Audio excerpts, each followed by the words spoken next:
Welcome everyone. Thank you very much for being here today with us in the second of a series of webinars on placemaking. And today we will be talking about and sharing littering prevention through placemaking. But before I go into introductions and framing and inspirational speeches, I would like first of all to share some technical things with you so that we will know what is the environment that is hosting us today. For those that you are not familiar with Zoom, Zoom is a platform that we can have speeches, interaction, and many other elements that bring us together during these times that we are experiencing. On the bottom side of your screen, you will be able to see two options. You will have a Q&A box and a chat box. In the Q&A box, you are invited to add all your questions that you might have throughout the webinar addressed to our panelists and to our overall group. So feel free throughout the whole webinar to address your questions. We will have a part where we will be answering some of these. And in the chat box, you are able to post things that inspire you, your hellos, your goodbyes, or any other things that you would like to share with the whole group. But if you have a question that you would like us to answer, please use the Q&A box. Secondly, we would like to mention that this session is being recorded. So you will have access to it also through Facebook. And also Kerry, my colleague here from BGB Active, will let you know exactly what will be the channels that you can find the material afterwards. And Kerry, maybe you can also now share about the interpretation. Thank you. Hello, everyone. So now for just 1 minute, I will switch to Bulgarian to let know the audience that they can also listen to this webinar in Bulgarian. Здравейте! За да се включите към българското аудио, долу в менюто има един бутон Interpretation с малка планета. Ако натиснете на него и изберете Bulgarian, ще се включите в аудиото на нашия преводач, който ще превежда на живо всичко от английски и всичко от вебинара. Така че ако предпочитате, може да изберете българското аудио. Благодаря. And as for the communication channels, this webinar is soon gonna be streamed on Spot Bulgaria Facebook page and BGB Active Facebook page, as well as in the Facebook event of the webinar. So you can find it also there, and you will find it the recording in a follow-up email after the webinar, probably tomorrow. Thank you so much. Thank you to Kerry. And just one more note, I'm sorry. За българската аудитория отново, ако имате проблем с интерпретацията, тя не работи от мобилни устройства. За да се включите към българското аудио, трябва да използвате компютър. И ако все пак все още имате проблем, опитайте да актуализирате версията на Zoom, която имате до последната. Благодаря. Thank you. So after this technicalities and housekeeping of our session, let's welcome you all to our webinar. So littering prevention through placemaking is the second, as I already told you, session of a series of webinars that BGB Active is hosting within the framework of the program SPOT. You will hear more about it in a bit from our guest speaker, Vlad, who will be presenting further about it. And if you want to learn more about the project, as already Kerry shared, you will find further information on the website of BGB Active and also the Facebook page of the project, which is a placemaking, very interesting project. We will learn more. Who am I? I am Vivian Doumpa. I'm an Athens-based in Greece placemaker. I'm an urban planner and developer working on inclusive and creative placemaking. I'm a board member of the European Network of Placemakers, the Placemaking Europe. And together with us today, fortunately, I'm not alone. We have Kathleen Gibby and Jared also from US. We also have Vlad Fedorov from Bulgaria, and we have Kaiser from the Netherlands. I will present to you more about them in a bit. And what is the agenda for the day? What are we going to do today? We have three parts. In the first part, we will do some introduction checking also with you so that you can arrive properly in our session. I will also present a small framing of what we're trying to aim today and what we would like to offer you as a knowledge and as a field for further discussion. And then we will go to deep diving into insights from our guest speakers. So all of them will have time to share with you their understanding, their knowledge and experience from the field. In the second part, we will have the Q&A part. So first I will address some questions to the speakers that support the narrative that we want to present to you. And then we will pick questions from the Q&A box that the speakers will be able to reflect upon. For this part, if there are questions that have not been answered due to the time limitation that we might have, our speakers are very generous and they will be able to respond to you afterwards via email. We will coordinate that. So if something is unanswered, we will do our best to respond afterwards. And in the third part, we have the conclusions part, where we'll be just summarizing what we have learned today, and you will also have the chance to check out from the session. So first, let's go to the check-in. So we would like to ask you to use the chat box and respond to the question, if today was a book title for you, what would that be? What is the book title that represents the day that you're having so far or the day that you're starting? I will give you a few seconds to type in the chat box your answer. Thank you.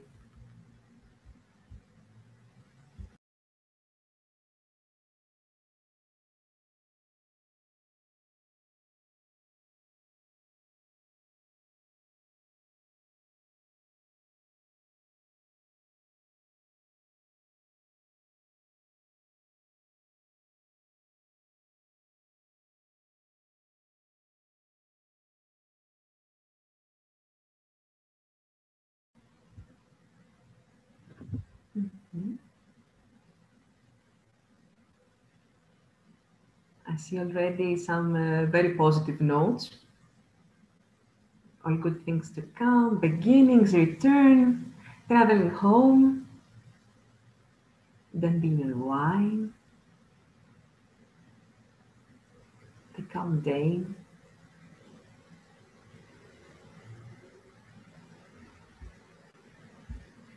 New beginnings.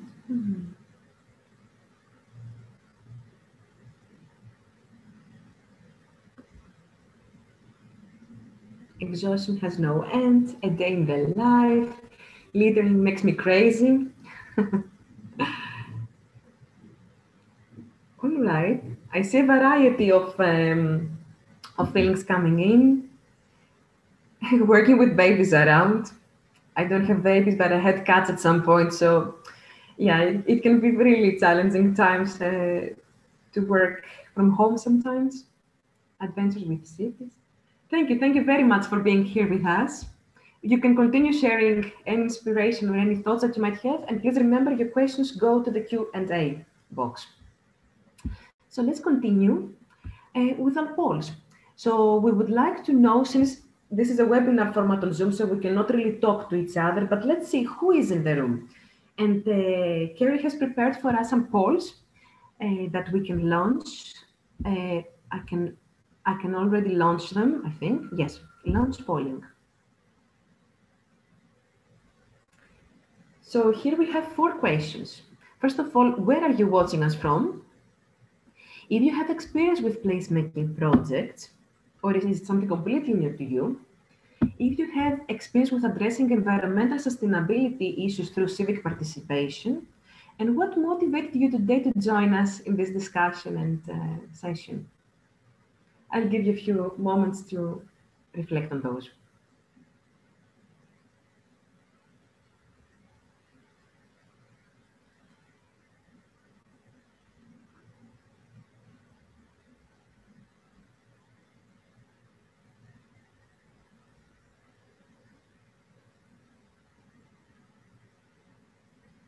All right, a little bit more.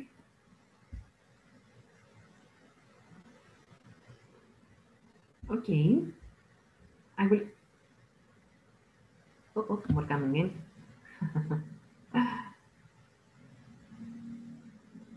Okay, I'll give you 2 more seconds.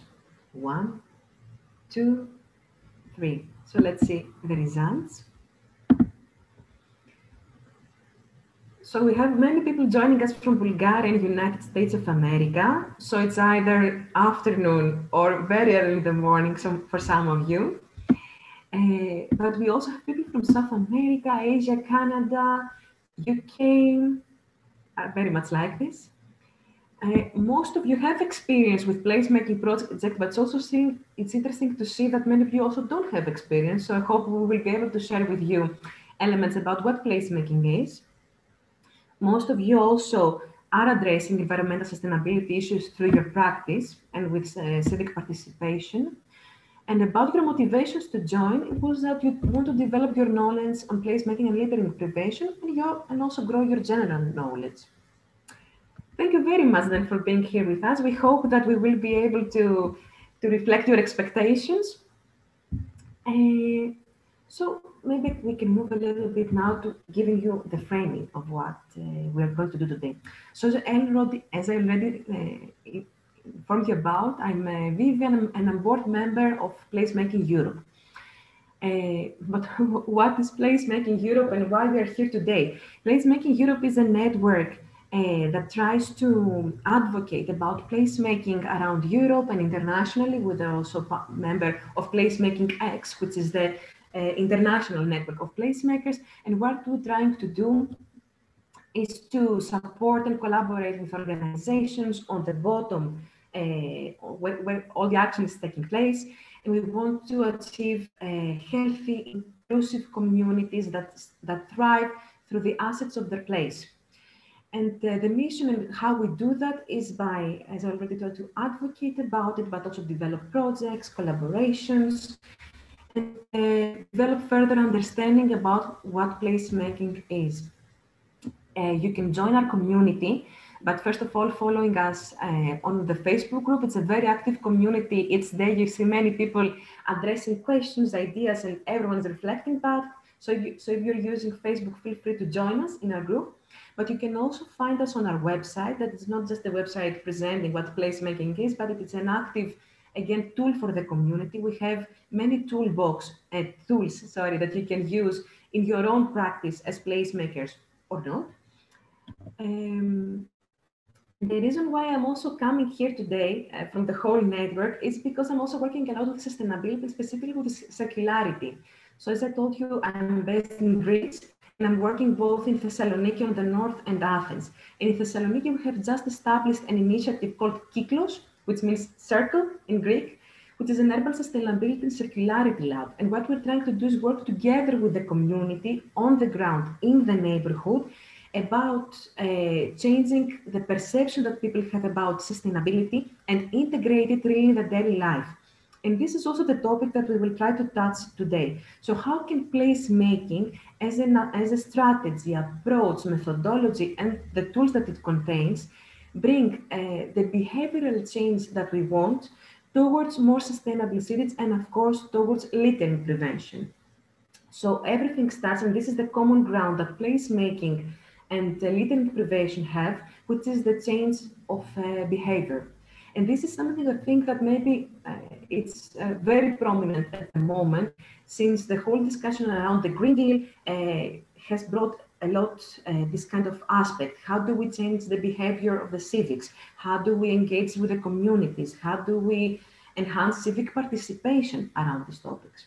So the case studies and the knowledge that we will share today are around this framework. So let's start with our first speakers. So I would like to invite our representatives of Keep America Beautiful. First, we will have Kathleen Gibby, who is an executive director for the Keep the Tennessee River Beautiful since 2019.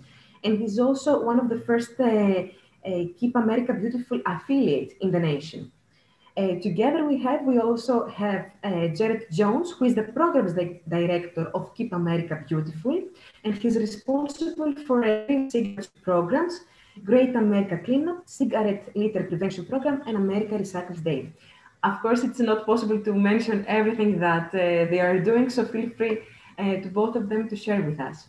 Thank you very much for being here with us, Kathleen and Jared, so early in the morning for you, and the floor is yours. I will stop sharing my screen. Thank you. I'll go first. If you can just share my presentation, I can go through Keep America Beautiful. But first, thank you everyone for allowing us to speak today. I am Jared Jones. I'm the programs director at Keep America Beautiful. I've been with Keep America Beautiful for 3 years.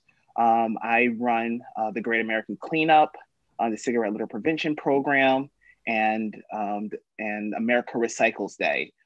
Today, we also have Kathleen Givey, who's one of our Rockstar affiliates, who is doing phenomenal work in the Tennessee River Valley. We can go to the next page. Next slide. So Keep America Beautiful is a leading United States nonprofit which envisions a country where every community is clean, green, beautiful place to live. Keep America Beautiful provides the expertise, programs, and resources to help people in littering, improve recycling, and beautify communities. Our collective actions champion environmentally healthy, socially connected, and economically sound communities. KAB brings people together to transform public places into beautiful places. Our mission is to inspire and to educate people to take action every day to improve their community and environment.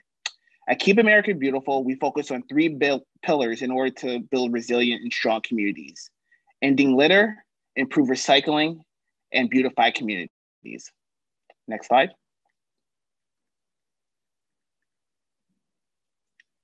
At the heart of Keep America Beautiful, just one slide previous from that, to go over the affiliates. Oh, go back to, yep, there we go. At the heart of Keep America Beautiful is our affiliate network. We have over 700 affiliates that are driven by local leaders and volunteers.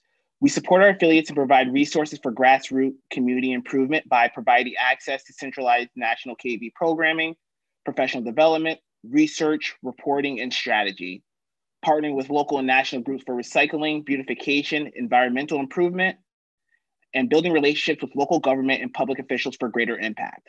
Next slide. We work in partnership with organizations and individuals to amplify our collective voice, share costs, and achieve long-lasting results that benefit our communities and our countries. Our partners include visionary leaders, national brands, government officials, and community partners, and concerned citizens. Next slide.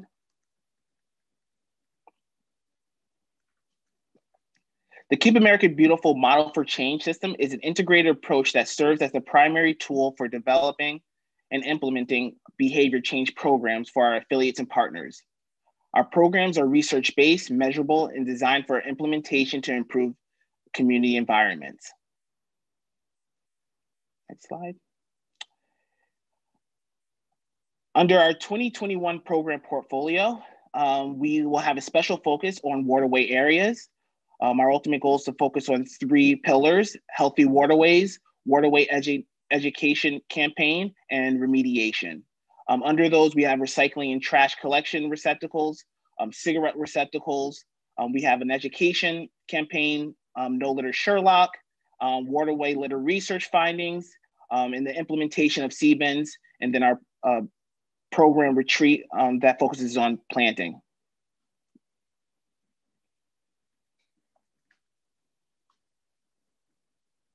Keep America Beautiful will focus our work on streams, waterways, and has specific goals to tackle some of these issues. Next, we'll have Kathleen go in a little bit more detail about exactly what she's doing in the Tennessee River Valley and some of the programs that she's doing. Next slide.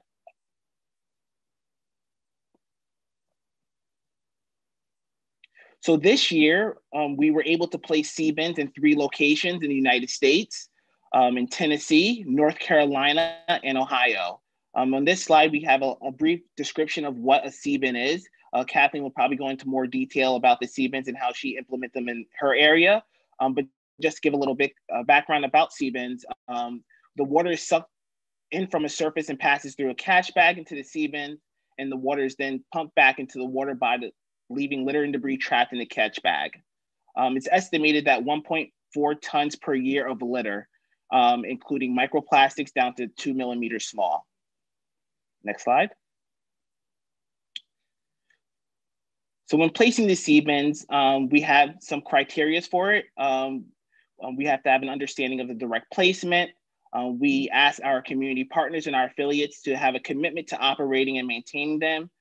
There has to be access to utilities, and we have them monitor and report the results for the C-bins.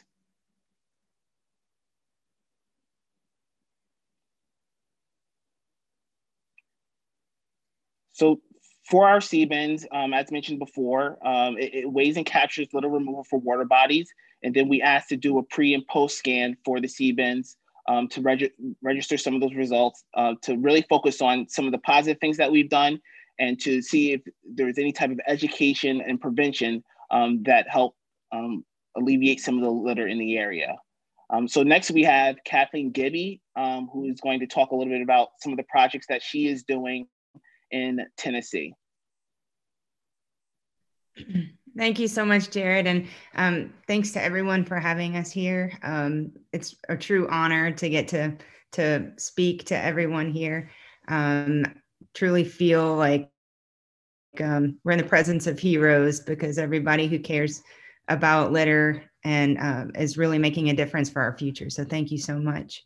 I'm going to go ahead and share the screen for my PowerPoint. And I apologize in advance. I'm pretty clumsy when it comes to sharing screens on Zoom. So keep the Tennessee River beautiful.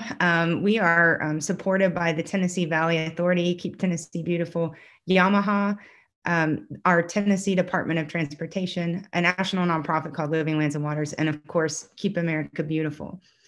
I'll go back. Our tagline is "Your River, Your Impact," because it really is just that. Whether you put very little into it or give it your all, that's what you're going to get in return from our river. Actually, on Saturday, we're doing a river cleanup on this part of the river system. So I just wanted to share with you a photo of the beauty, even in the dead of winter, how beautiful the Tennessee River is. Our mission is to educate and inspire people to take action to create a clean, healthy, beautiful Tennessee River for generations to come. And for me, the "for generations to come" portion is the most important.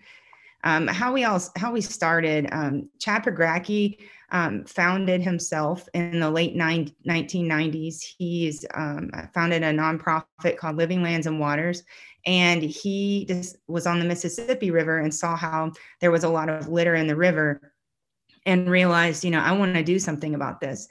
So he himself single-handedly started cleaning the river, and then eventually developed a nonprofit. And he now has a major fleet and a whole crew, but they have 2 barges and a tugboat and 5 boats they use to go do major river cleanups. And they partner with us. You'll see in some photos ahead. But we were inspired in Knoxville, Tennessee by the work that he was doing and wanted to have something special on the Tennessee River. And so the 2015 Tennessee River Tour was started. And so Living Lands and Waters brought their barge down and started touring the river from Knoxville, Tennessee, going through 4 states all the way to Paducah, Kentucky. So just to give you an idea, the Tennessee River is 652 miles. And if there's anyone who wants to put in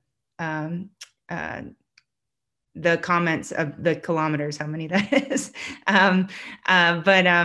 So we had this Tennessee River Tour, and the Tennessee Valley Authority, who manages the river's dams, and also Keep Tennessee Beautiful, sat down with Chad at the end of the tour, and he said, "Don't let this be the end. Don't let this be a one-time event. This can't just be a campaign."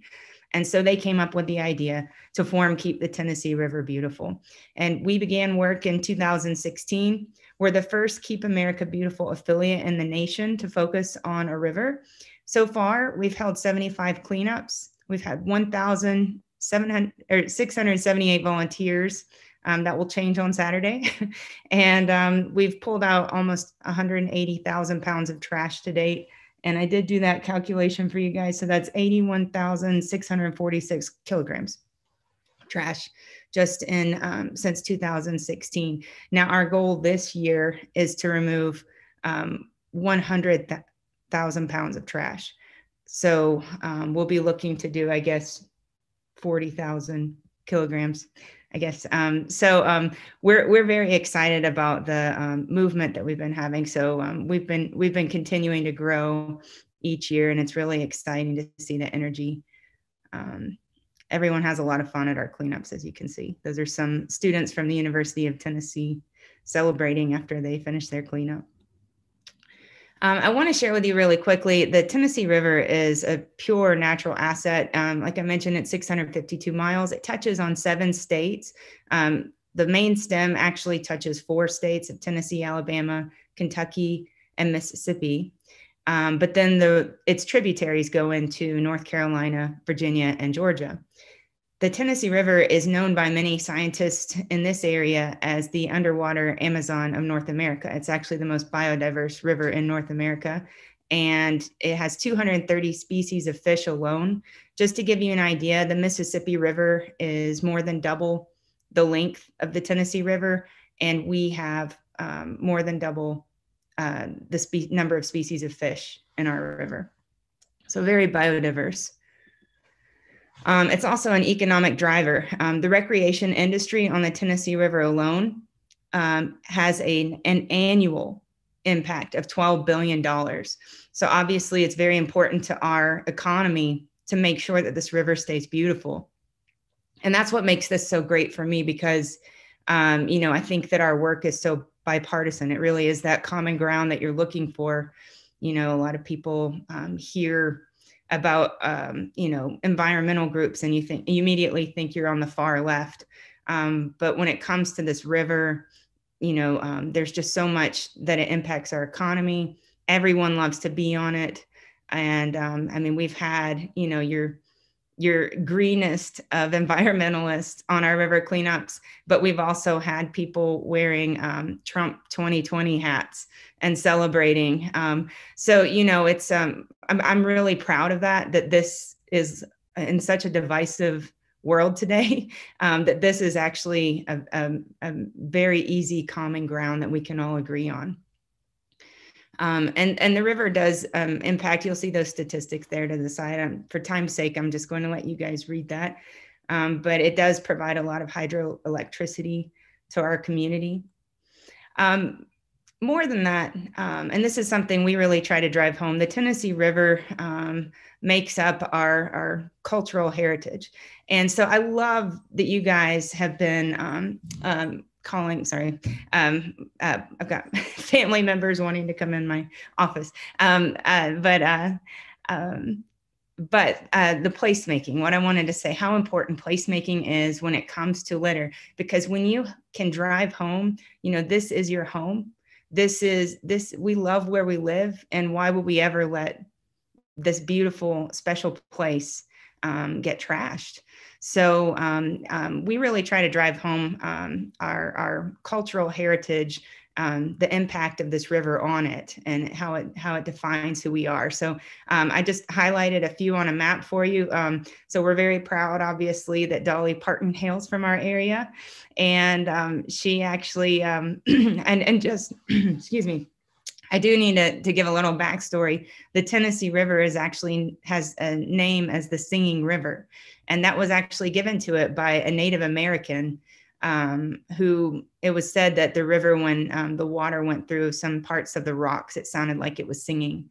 And a lot of people have said that musical influence has carried through to American musical roots. And so actually the Pigeon River is part of the Tennessee River watershed, and Dolly Parton is from Pigeon Forge. And so you have your mountain folk music, with her being kind of your biggest icon. In Knoxville, Tennessee, we have, which is the headwaters of the Tennessee River, that you actually have the Kaz Walker Show, which was where Dolly Parton herself and many other country music greats were discovered. Down in the Muscle Shoals area, there's something called the Muscle Shoals Sound Studio, if you've ever heard of it. And it's either on YouTube or Facebook, but I highly recommend if you check out, there's a great documentary. But many of our major American hits were recorded Muscle Shoals Sound Studio. Leonard Skinner recorded there. They did Sweet Home Alabama, and in that song they actually mentioned the Muscle Shoals. And then you have Aretha Franklin, Rolling Stones, Bob Dylan. Just, you could go on and on listing all of the artists who were inspired, actually stayed in the area and wrote their music on this river. And actually Aretha Franklin's Respect was recorded there. So, we've got a little RESPECT for the Tennessee River's musical heritage. And then up in Kentucky, you have the bluegrass routes. And so, you know, we try to drive that home. And, you know, it's not just that, but the Tennessee River region is really well known for barbecue. Many of us would argue that we have the best barbecue in the United States. And, you know, there's just so much more cultural side of it. So that being said, with all this beautiful natural asset that it is, German scientist Dr. Andreas Fath decided to do a tennis swim. So he decided to come and swim. He's actually an athletic scientist, very athletic scientist. He was able to swim the entire Tennessee River.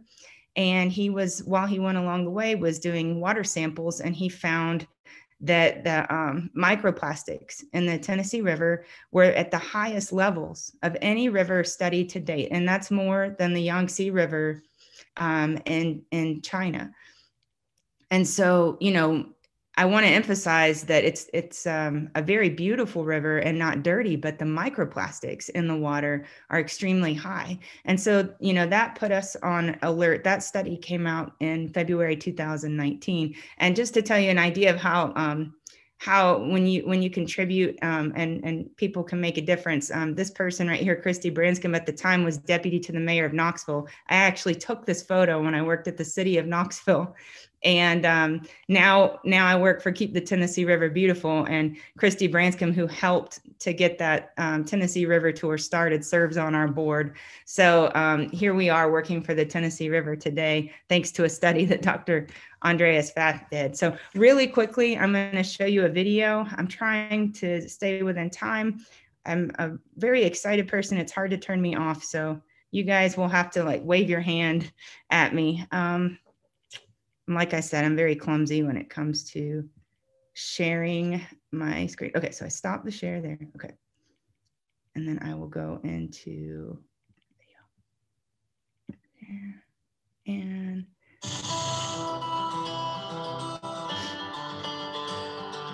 okay, here we are on the Tennessee River this morning, Fort Loudon Lake. Got quite a bit of trash to clean up. We're here with CAC AmeriCorps. And this is quite the site we're cleaning up.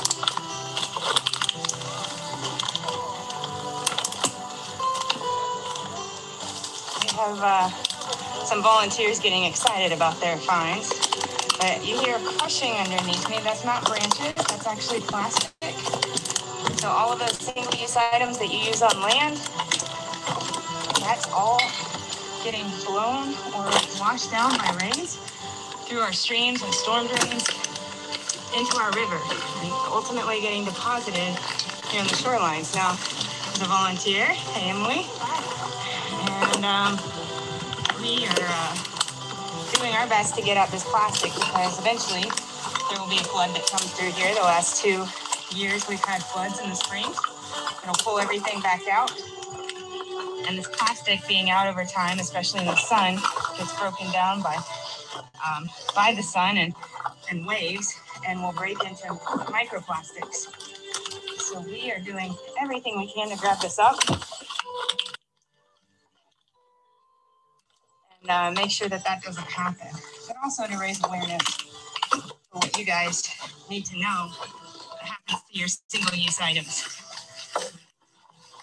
This is just one of many shorelines and coves along the 652 miles of the Tennessee River that we work to clean with our volunteers.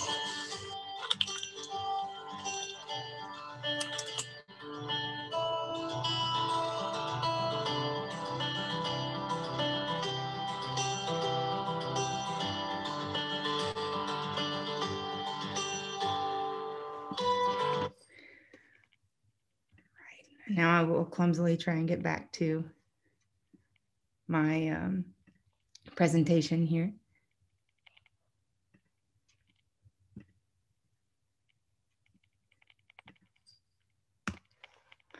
So the volunteer river cleanups, you saw a glimpse of that in the video. And for us, you know, we don't consider ourselves custodians of the river. What we think, while it's important to remove that litter, what we think our work really is enlightening people to come and see these coves that are filled with trash because the way that our river, the topography of it, most people, even if you have your most frequent boaters, can't get their fiberglass boats into where we can with our, I won't call it indestructible because that, we don't want to jinx ourselves, but with our very durable boats, we're able to take people in, and, it really makes that impact when they're not walking on the ground, they're walking on plastic.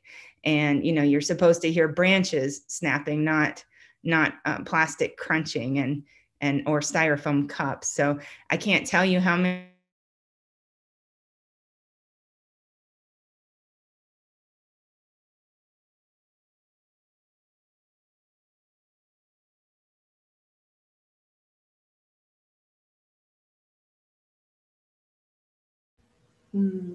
Catherine, can you hear us? We lost you.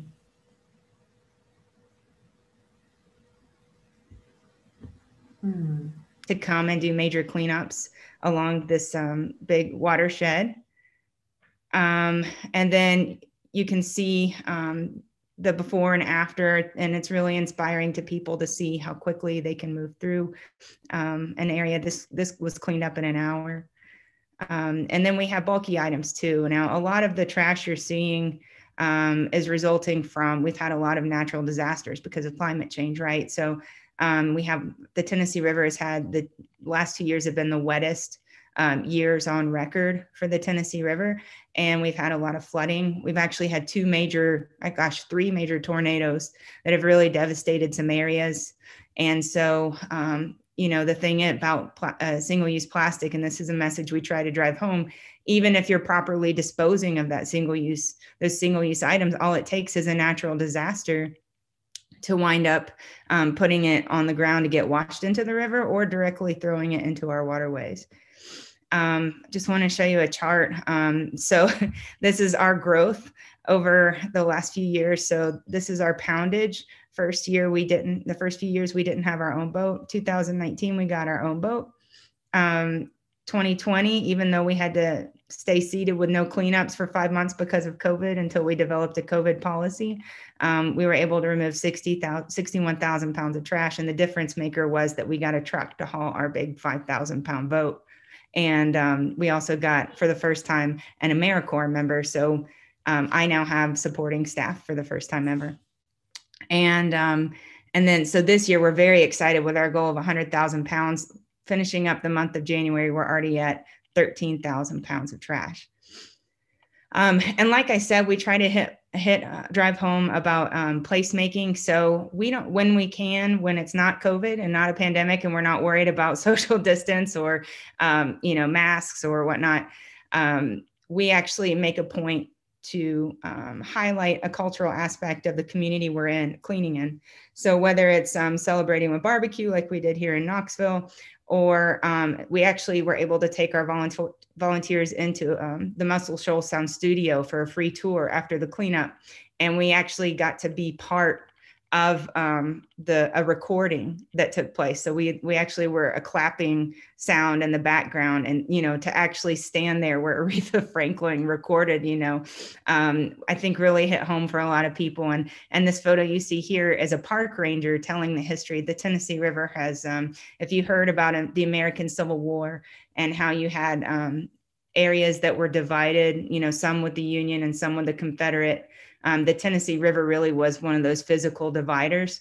And so this was actually a ranger giving our volunteers a history lesson of a battle that took place, how there was Confederate soldiers on one side and Union soldiers on the other. And he was giving a battle history lesson after the cleanup, which everyone really enjoyed. But it really gives you this sense of pride that you just cleaned up something, and it's a little more than just cleaning a shoreline, even though that in itself is really something.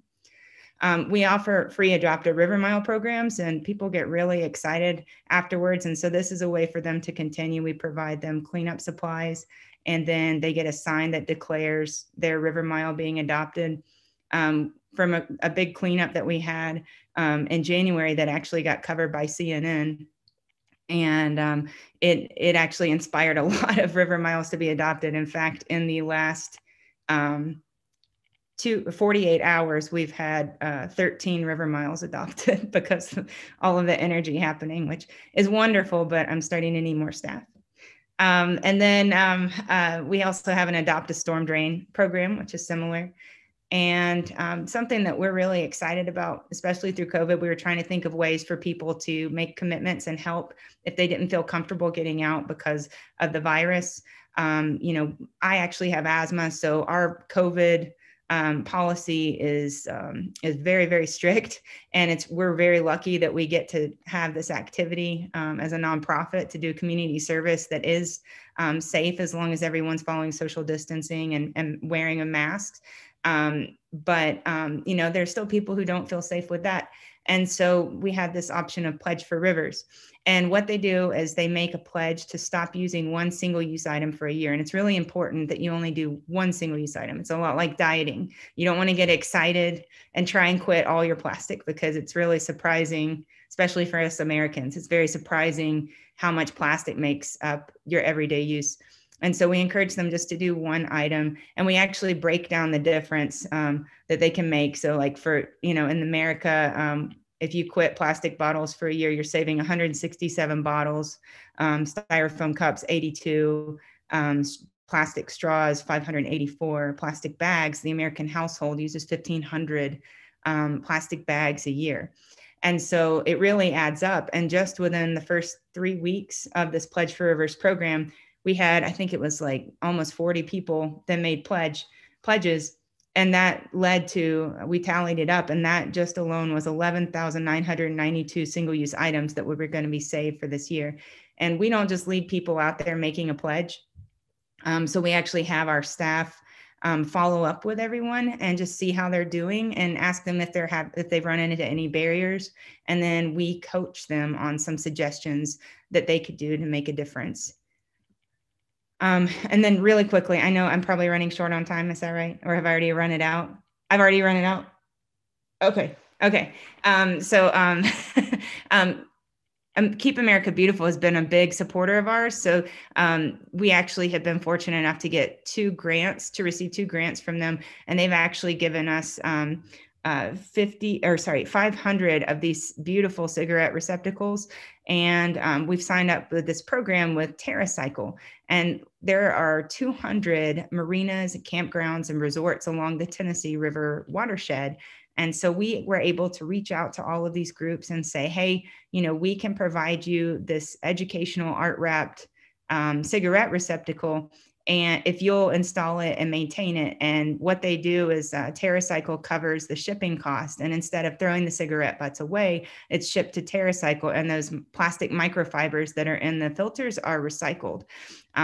Really excited about that, because I think that the cigarette receptacles can hold up to 200 to 300 cigarette butts. And I'm told by the marinas that they empty those out on a weekly basis at the least, and the highest peak. And so, you know, if you're looking at just 200 being in there, we're talking about potential 100,000 cigarette butts a month if in those very active months. And then on top of that, we're so proud because Dollywood, which actually was founded by Dolly Parton, we've actually landed them to be the very first theme park in the world to have these cigarette receptacles and to recycle every cigarette that's collected from their theme park. And they've estimated that they collect in the peak season, not during COVID times, but in the peak season, 10,000 cigarette butts a week, which is 400,000 butts a year. And so that's a lot of plastic being recycled, and that's a lot of cigarette butts being saved from getting washed into our waterways. And the education that's been around this program has been wonderful. And we're just so grateful to Keep America Beautiful for making this possible. Now, the C-bin devices, this is something I'm still so excited about that I'm like, sometimes I yell at people on the phone. I'm like, you just don't believe it. It's amazing. So Keep America Beautiful gave us 2 C-bin devices. And so we've got 2 marinas here who have installed these and are maintaining them literally just 2 weeks ago. And so we were making this video, and you can see this diagram that kind of shows what they do. And I apologize, it looks a little pixelated, but they're actually we're documenting this video, or a video to show the installation and how easy it was to empty it out. And so when they, it was in the water for the first time for 2 to 3 minutes, we went to pull the basket out just to show the simplicity of it. And there were already microplastics. So this Seabin device filters out not only litter, but also microplastics. And there's actually a filter in it for gasoline and oils. And so these marinas are maintaining it. And these devices are estimated to be removing on average 3,000 pounds of trash a year. And I apologize, I did not get that in kilos, but we are so excited about this because our goal is to work with other marinas to get them all along the Tennessee River. And if you think about that, for the first time ever, all of our effort to this point, even removing litter, has been preventative, right? So we're trying to save those plastic bottles from becoming microplastics, breaking down into microplastics. But for the first time ever, we're actually removing microplastics from the river. And this is just started 2 weeks ago. So we are just completely thrilled. Couldn't say more higher comments about the Seabin device. Like I said, our goal this year is to remove 100,000 pounds of trash. We have a blast doing it. It's a lot of fun. That's our AmeriCorps member. And if you don't know what an AmeriCorps member is, that's somebody who comes on seasonally. We have a program through a local nonprofit. So he'll be leaving me in June, and then I'll get another member in August. And, like I said, we're working to change the culture and inspire people to take action. And we're really excited that that energy is really building today. With Adopt a River Mile, people are starting to we want to see everybody taking action on their own. We don't want to be hosting these cleanups forever. Hopefully we'll be working ourselves out of a job. If you want to learn more about our work, you can visit our website at keeptnriverbeautiful.org. And I left this photo. This was actually, I scouted another litter site yesterday with our AmeriCorps, and that was our view. And I thought I would leave that there. I do want to emphasize something that Chad Pagracki is always saying, and that is that one person can make a difference. And anyone listening today can find a way to make their part. So, symbolically or literally, you could find yourself in a boat like this, making a difference and removing this litter and educating people about your community. And so I think the future is bright. I think that we have a lot of hope for the information that's being able to be spread today. And people really do care about this future, thanks to a lot of environmentalists, such as the people listening today. So thank you so much for having us. We really appreciate all that you guys do. So thank you very much. Thank you too, Kathleen and Jared, for sharing your story. The only comment I will make for now is that thank you very much for adding Aretha and Doll in your story. I really appreciated this touch of place identity. And we will be able to discuss further on this. I have kept many notes, but I will withhold my questions and the audience questions that are still coming in until the Q&A part. Thank you very much. And I would like now to invite the next speaker, Vlad Fedorov, all the way from Russia to Bulgaria, let's say.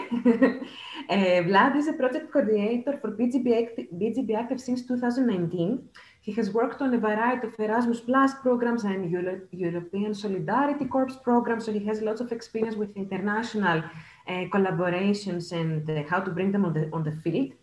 And Vlad will present good placemaking practices from his own experience from the SPOT program. So Vlad, thank you very much for being here with us. The floor is yours.